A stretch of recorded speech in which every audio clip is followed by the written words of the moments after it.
Mumateng, I think it was around 2. We called an ambulance because Nengas no driver kayena barisa go some hospital around Pretoria.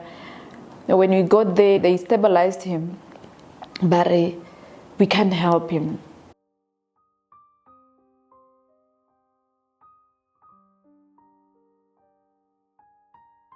Hi, my name is Matsatsi. I was born in Johannesburg, raised in Mudimole. My story started when I graduated from college and I did not find a job.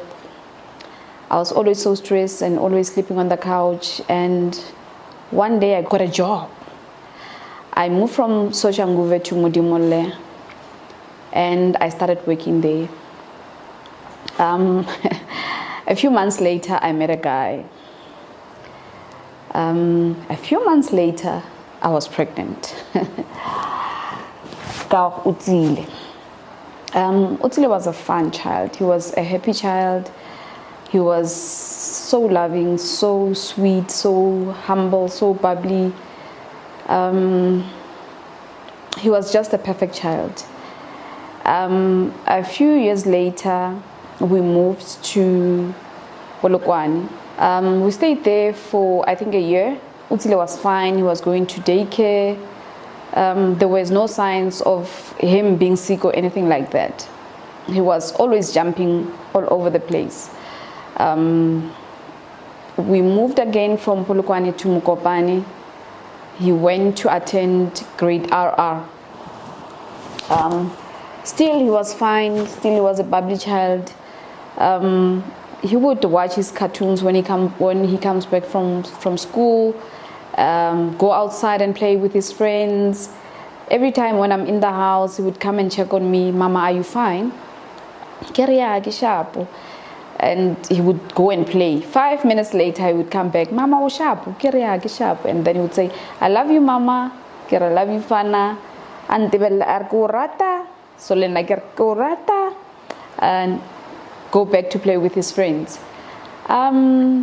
One Sunday morning, Otsile was fine playing with his friends, and he told me that he had a stiff neck.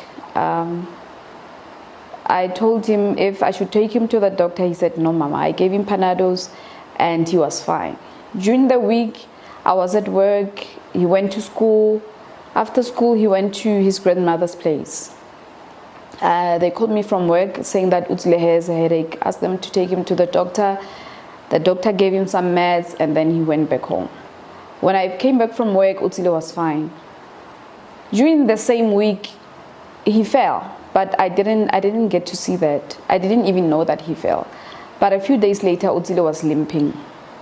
I asked him, Fana, why are you limping? He said, Mama, I fell. Are you okay? Yes, I'm fine. Are you in pain? No.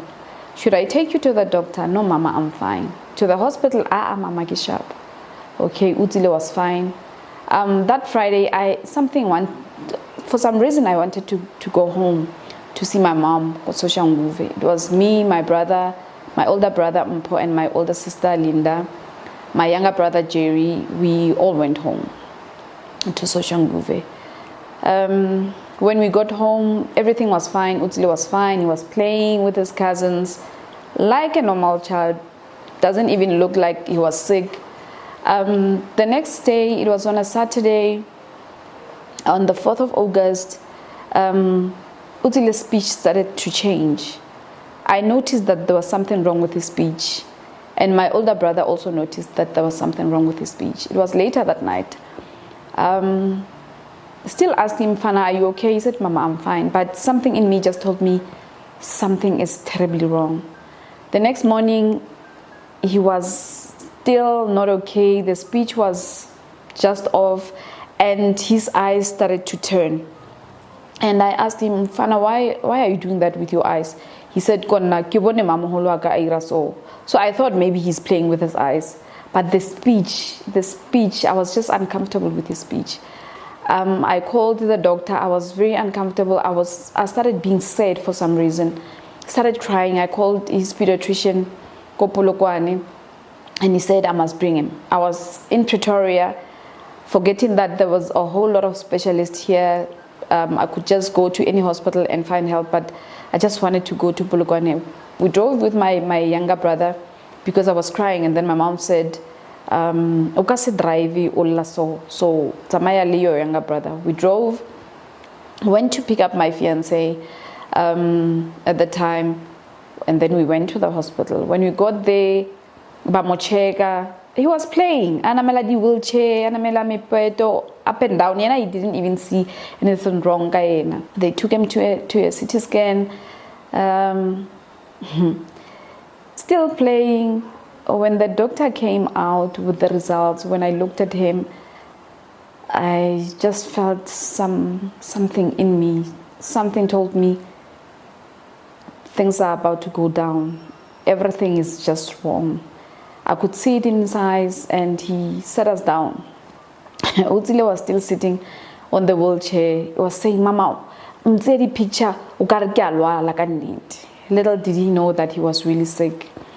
The doctor said to me, "Mami, Otsile has a pons." I did not understand pons. I thought pons again.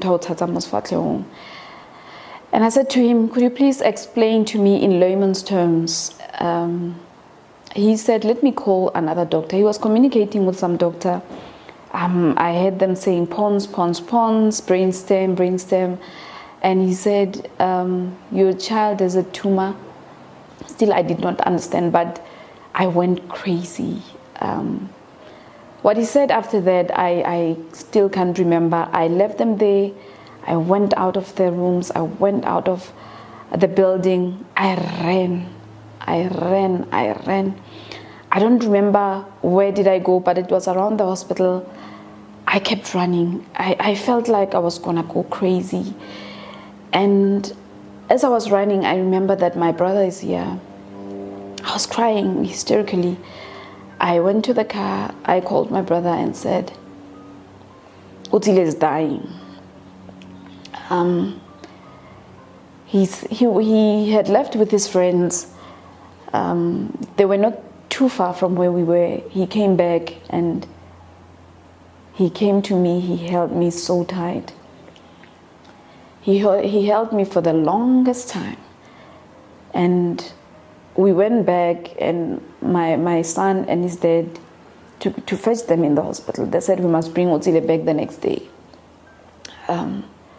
As we were driving, my brother was still holding me very tight, and I was crying. I did not understand what was this about. God, what did I do? What do I do with this? We went home. Otsile was still fine. He was still playing. He was asking, "Mama, why are you crying?" I couldn't even explain to him why I was crying. The next morning, we went back to the hospital. They called the pediatrician again. They called the psychologist for me. They called the pediatric oncologist. They look at the scans, and one of the doctors said, "There's this particular the doctor that I trust. He really likes taking chances." But meet Dr. Ola. I don't remember his name. And he came and looked at Otsile scans, and he said, "I take chances. I do take chances, but I'm not going to take a chance with this one, because I think the little time that you have with your son," because they had told me that my son only has 9 months to live. That broke me.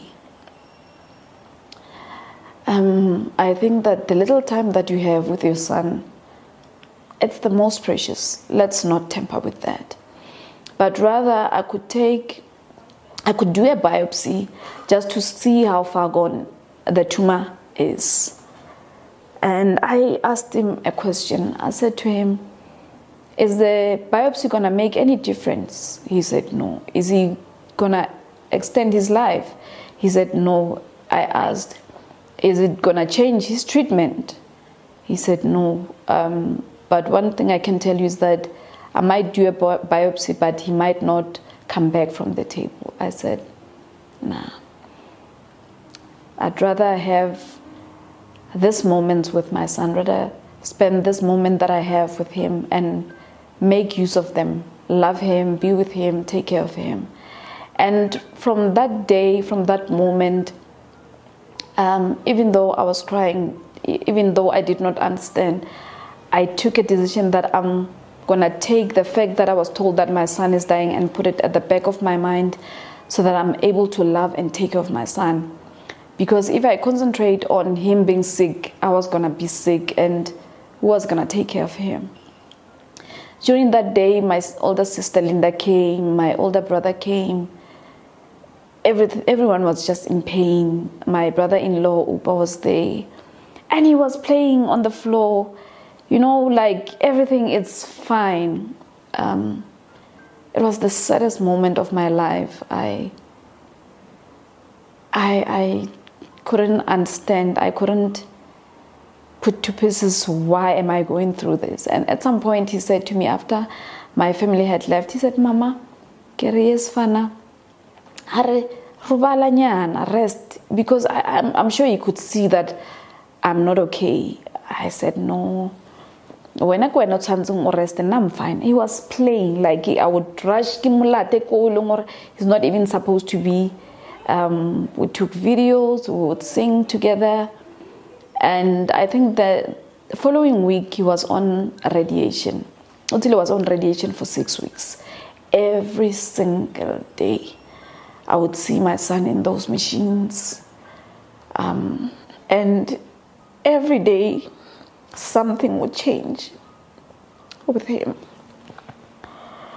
I remember he had a face paralysis. His right side, I think, was not working, and he would be sleeping, but this eye would be open.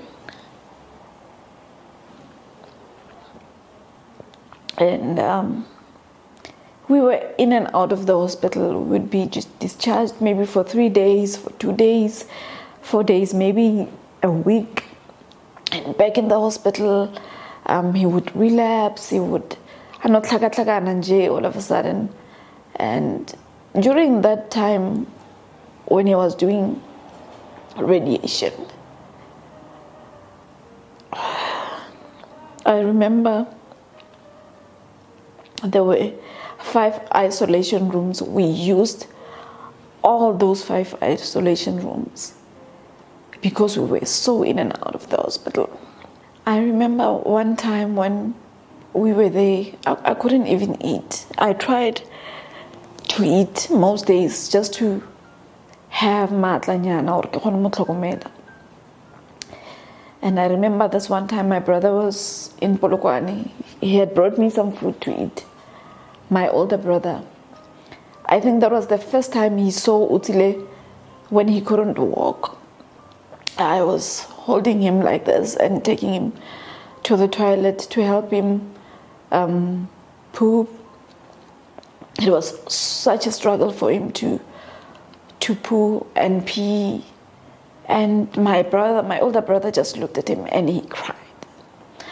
My older brother is not a crier. When you see him cry, it means something is just bad. Otsile developed water in his brain. I think it's hydrocephalus or something like that.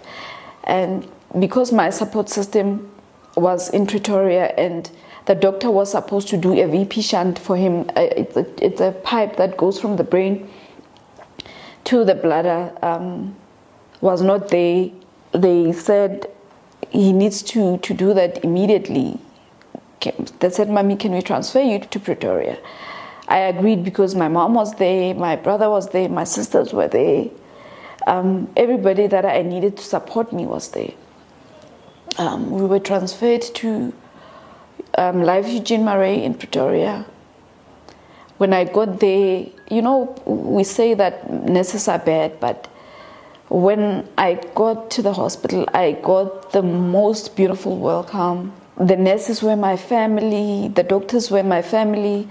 I remember the next day, the day that the doctor came to check on Otsile, the neurosurgeon, Dr. Chula, was supposed to do a shunt. He came, and then I remember that I had worked with him. And he told me that I'm gonna do the best I can to take care of your son. Otsile had a shunt done. He was okay, he was smiling, he was still talking, but he was unable to walk. He was in and out of physio. His physio, William Marole, was there to help him, even though it was a struggle, just to help him exercise. Peter Kala was also there, he was his physio as well. I thought Otsile was okay, he would relapse again. Discharge you were well high. I was sharp for a few days. Otsile's back, hospital happy, and he couldn't eat. I remember bacheka why asa khono they called a specialist. He went for an operation again. Otsile was in ICU most times, and I was right there with him. I was with him full time because the day after his diagnosis, I stopped working. I just went and resigned. And I told myself that I'm not gonna have a nanny take care of my child. I remember my employer at the time, he said to me, why not wait 3 months and then maybe hire a nanny, and then after 3 months you can quit your job. I couldn't understand what he was saying because I'm a mom. My first instinct was to take care of my own child. Otsile had an operation, momaleng, bamulokela a PEG tube. I asked the nurses, the doctors, people who were there to take care of him. I asked them to show me how to give him medication because I wanted to do everything myself. They taught me how to feed him ka PEG tube, for medication. I bathed him myself. The only thing that I wanted them to help me with, the bedding, and he would want to be with me more couch bedding, and I'm feeling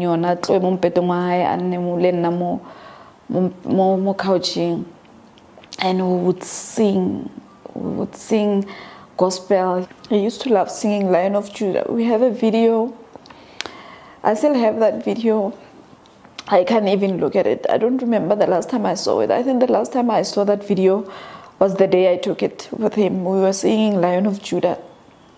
And I tried so hard not to cry, but I just could not help it. I would remove myself from the video and he would carry on singing. He knew that song word for word.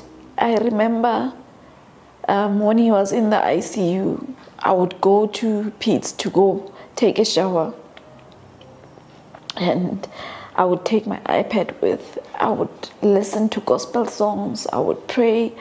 I would praise. I would do everything that I thought would help me heal my son. And I would ask God for a miracle. I remember saying, God, I know they said my son was going to die within 9 months, but you've been giving people miracles. So maybe it's time that I get one too.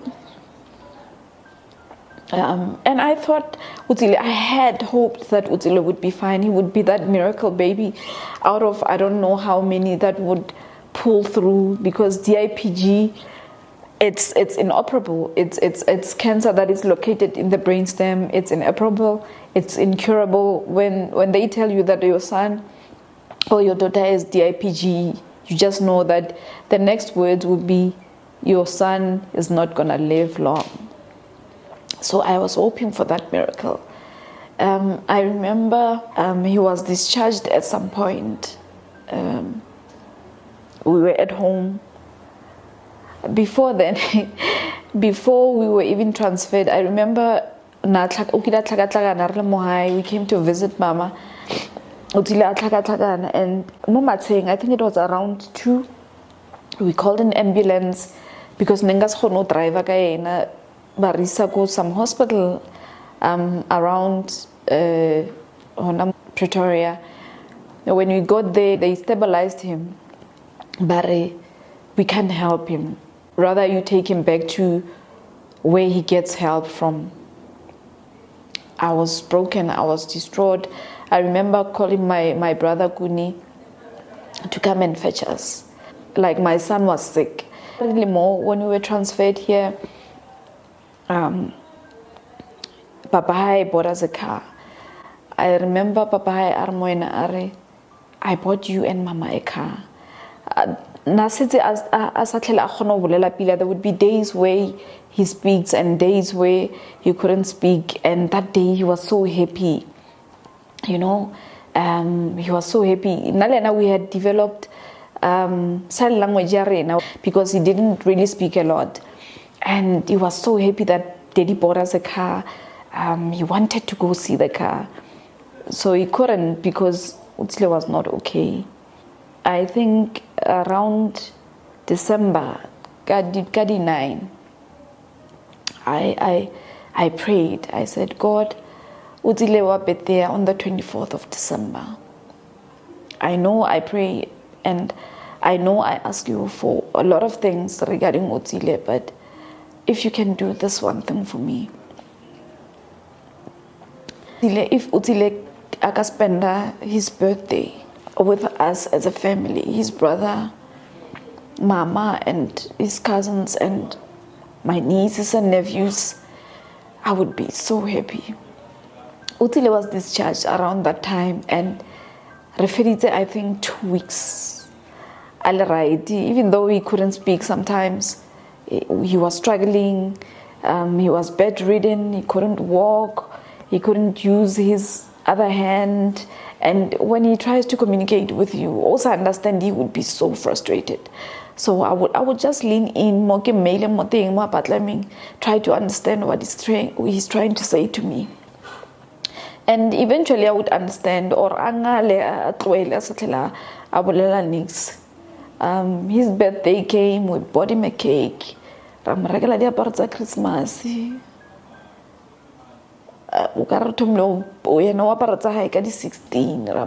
was born on the 24th. He was wearing new clothes, and everybody was there. We were singing for him. His brother was singing for him. Came Christmas, Otsile was fine. Matsatsi. He was readmitted to hospital. We were regulars to hospital. That's why I had a family go to hospital. They make sure that I ate.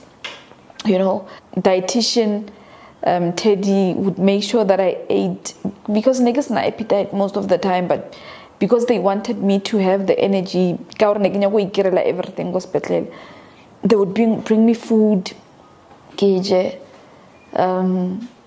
Days before his passing, he said to me, "Ama koloi.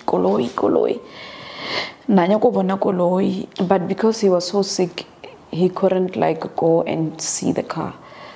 The hospital became our home. We were in and out of the hospital. I think I've spent 5 months in and out of the hospital. Most of the 5 months I was in the hospital, because it only took him 5 months before he was gone. 5 days before his passing, it was just him and I before the doctors spied the rounds. I had just locked myself in the bathroom because I didn't want him to see me cry.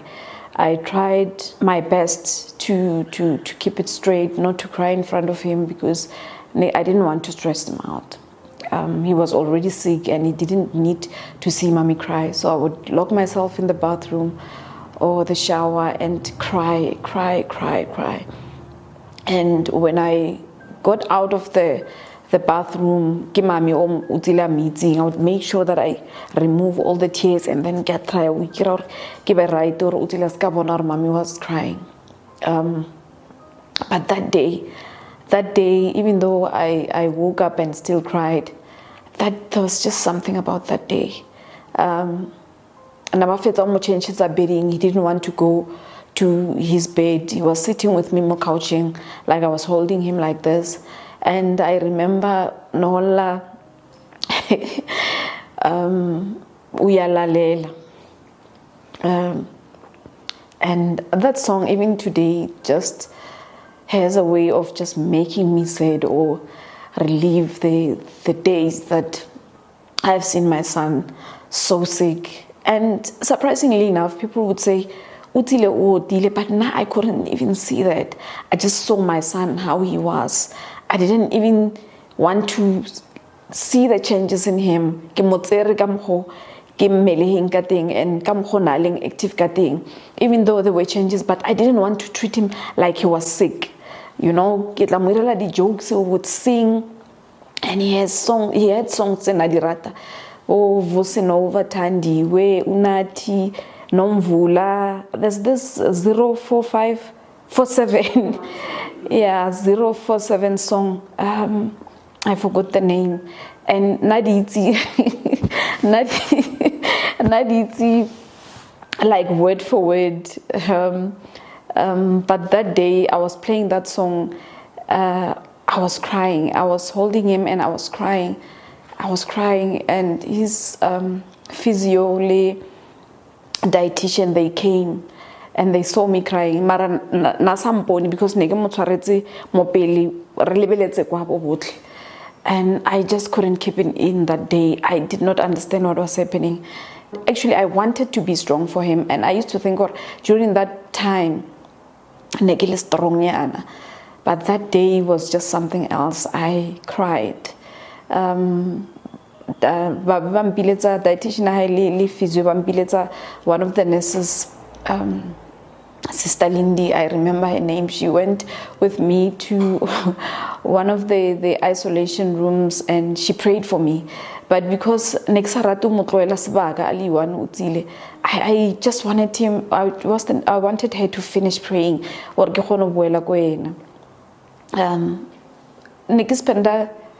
I think 24/7 kinaliena, you know. The only time and then I would go downstairs to buy food and run back to his side or I have never left his side. I don't remember. That's when maybe I go to the bathroom or so I rushed back to him. I was feeling a bit better. Doctor Otsile agaya high because he's been saying mama homo his older brother mo mama he wanted to go home and he's been asking for days and so I asked Dr. Horo agaya high na o shapura agaya high because neki wana okar obiternya Dr. The next day the doctor came I think I go akaya high. Mara tsantsere mo organize oxygen machine. We organized the oxygen machine on the 31st of January by discharge. My younger brother came to fetch us. That was the first time he saw the car and he was so happy. Otsile nasabuleli for the past couple of days before then. But that day he loved, so happy to see the car. Voice and then I was so happy to hear his voice. He was smiling, he was laughing, he was so happy. And then nagiki khotofalaro obetere so like I'm waiting for that miracle. The miracle is gonna come. We went home. Hospital organized his hospital bed. He was fine. He was happy to see everyone. We slept. He was okay. I remember Momo, his big brother, alate ID. I'm just gonna drop him off. I'm gonna come back. And then he was like, I drove. breathing ya hae ne setse e change a sa hemi pila ra mologela mo oxygen machining. I think a few minutes later the breathing was worse. My younger brother Jerry Aramona sisi so let's take him back to the hospital. Otsile was discharged mabano. So I preferred doing everything myself, and he was a bit heavy because but because I control but I wanted to carry him myself. The doctor and then bali busy. I remember I just needed so my mom the doctor I think for a good minute or 2 minutes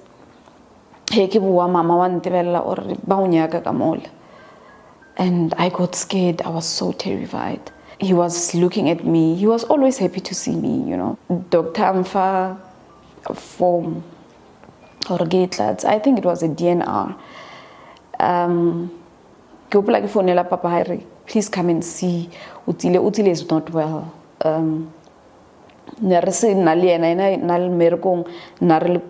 Pretoria, so he would come. Chance so I can't sign it before Papa Atla. I didn't sign the DNR. They said to me, Otsile needs to go to the ICU again. We went to the ICU. He was stable. We went to the ICU. When we got to the ICU, I remember them saying to me, wait outside so that we can connect him to the machines.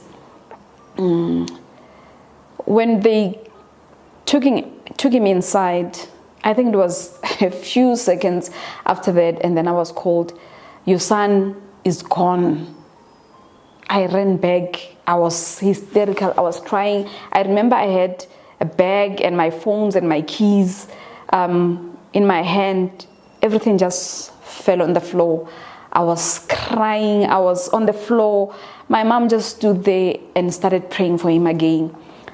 She prayed and she prayed and she prayed. Otsile came back again. And then she said, he's breathing again. That was the second time that day. I remember telling myself, my son stopped breathing twice in one day. Maybe this is God's miracle. Maybe this is God's way of showing me that Otsile is gonna live. Otsile was connected to the machines. Otsile was breathing again. I remember that one of the nurses said,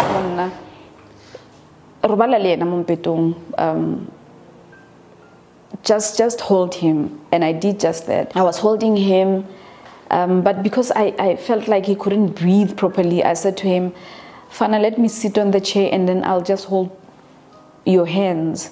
Because when I wanted to let go, he would like grab me like this. And then I asked him, let me sit on the chair and then I'll hold your hands. He allowed me to do that. I was sitting on the chair, holding his hands, and he was looking at me. He just couldn't take his eyes off of me. I said to him, I want to talk to you. He was looking at me and he would squeeze my hands. And I said to him, Fana, you are sick. You are very sick, and I know that you're holding on for me. It's gonna hurt a lot. I'm gonna be very sad for a longest time. I'm not gonna be happy for the longest time. I'm gonna try to be strong. I'm gonna be so sad.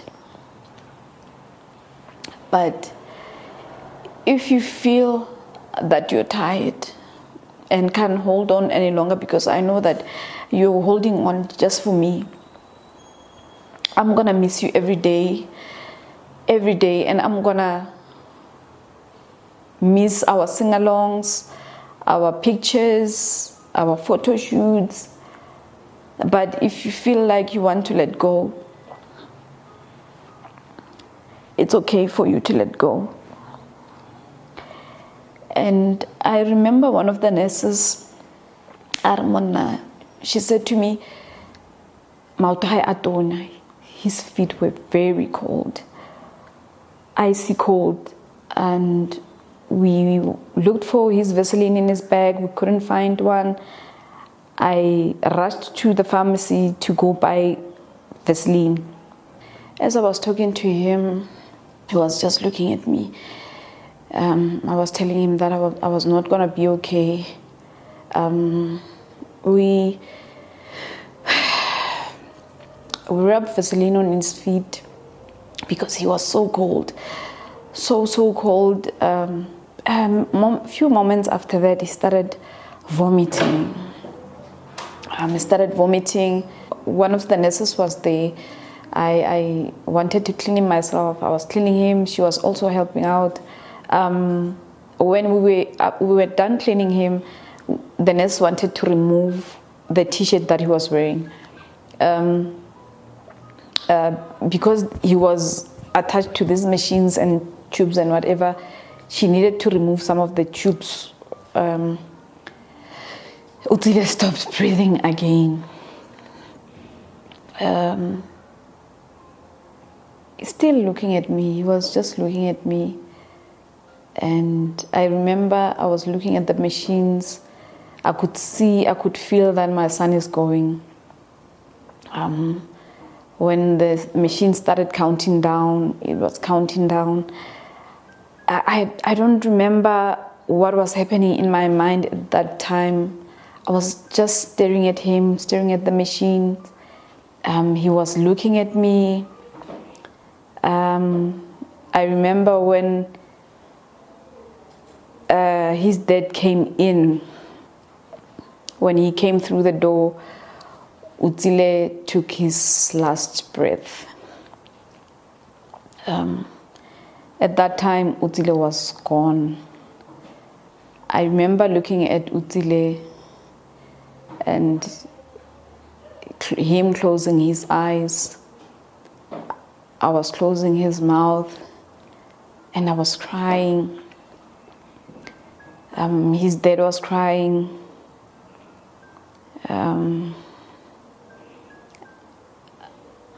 My son was gone.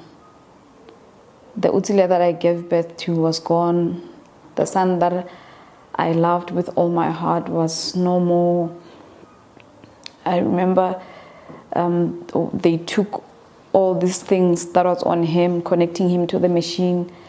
We removed the t-shirt. I put a clean one on, and I held my son into my hands.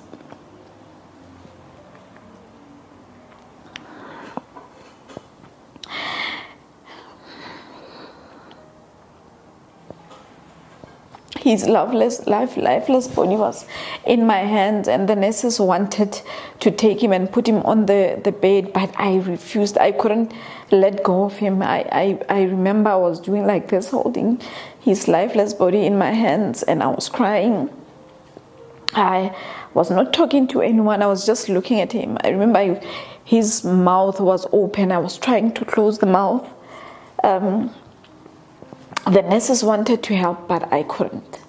I remember they called my mom. My mom had just left. She rushed back, and she wanted to take Otsile and put him back on the bed, but I did not want to. I couldn't, because I knew that the moment I gave them my son, that was it.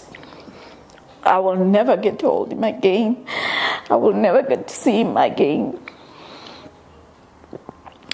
I will never get to speak to him again. He will only exist in my memories and pictures and videos.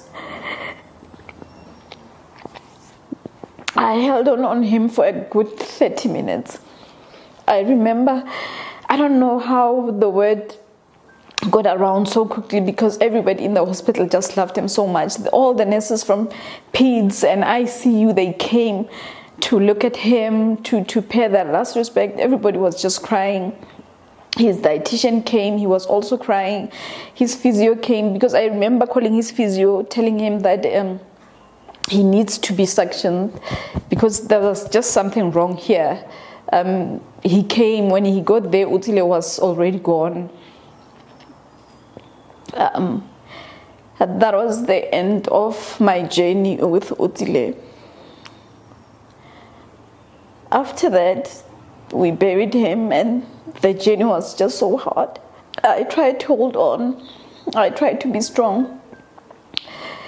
I cried every day. I missed him every day. I still miss him every day. Every second of every day. I remember my son became my dad. My older son was 17 at the time. He was taking care of me, him and my mom. I would cry and my mom would say, Didima, try to be strong. And he would say to my mother, no, Kuku. Allow her to cry, allow her to grieve. And I thought I was going to lose my mind. And Mulimo was there. I tried to move on, but I can never forget. I still cry some days. I registered a foundation, the Otsile DIPG Cancer Foundation, to help other kids and other moms who were in the same situation that I was in. I adopted George Mokari Hospital. Every now and again, I go visit the kids at the pediatric oncologist, buy them pajamas, slippers, socks, blankets. When it's winter, I buy them lunch and spend some time with them. And there's a lot that I want to do for these kids and their mummies and their daddies. There's this child that I'm helping now. His name is Mohluri. He was also diagnosed with brain tumor and spinal cancer. Lucky for him, his brain tumor was removed, but he still suffers from spinal cancer and his own nappies full time, and his families are struggling to buy him nappies. He lost his friends. He doesn't have friends anymore. He doesn't have toys, and they're living on donations. So I go around asking people to at least help out with buying him nappies and toys. I just hope that one day I will get to do what I'm supposed to do, what I was brought in this earth for, because this looks like I was chosen to do this. This is my journey. And I'm hoping that there would be someone who can help Motluri as well. He's living with a tube from his brain also to his bladder, and they say his cells are dead, so he can't feel himself poo or pee. He's stressed, he's always crying, he's depressed. He has no one to play with. So I'm also reaching out for help for him. If there's anybody out there who can help him, I would be very grateful. So that is the story of my life. That's how I lost my son to cancer. My name is Matsatsi Chokolo, and I've been through the most.